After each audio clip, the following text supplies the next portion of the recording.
Good morning friends. तर आपल्याला बघायचं difference between cognizable offence and non cognizable offence. Cognizable offence हे CrPC under section 2 clause C मध्ये define केलेलं आहे. नॉन कॉग्निजिबल ऑफेन्स हे CrPC under section 2 clause L मध्ये डिफाईन केलेलं आहे.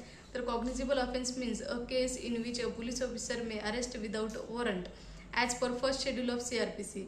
म्हणजेच पोलीस ऑफिसर तुम्हाला वॉरंटशिवाय अरेस्ट करू शकतो कॉग्निजिबल ऑफेन्सेसमध्ये.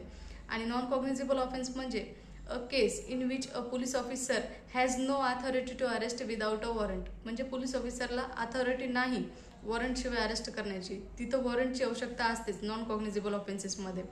आणि कॉग्निजिबल ऑफेन्समध्ये 3 वर्षापेक्षा जास्त पनिशमेंट असते आणि नॉन कॉग्निजिबल ऑफेन्समध्ये 3 वर्षापेक्षा कमी पनिशमेंट दिली जाते. कॉग्निजिबल ऑफेन्सेस हे पोलिसांकडून नाही तर थेट कोर्टाकडून केस मागवली जाते. आणि नॉन कॉग्निजिबल ऑफेन्सेसमध्ये थेट पोलीस स्टेशनमध्ये जाऊन आपल्याला जामीन करून घेण्यात येते. जर व्हिडिओ आवडला असेल, समजला असेल, डाऊट क्लिअर झाले असतील तर नक्कीच लाईक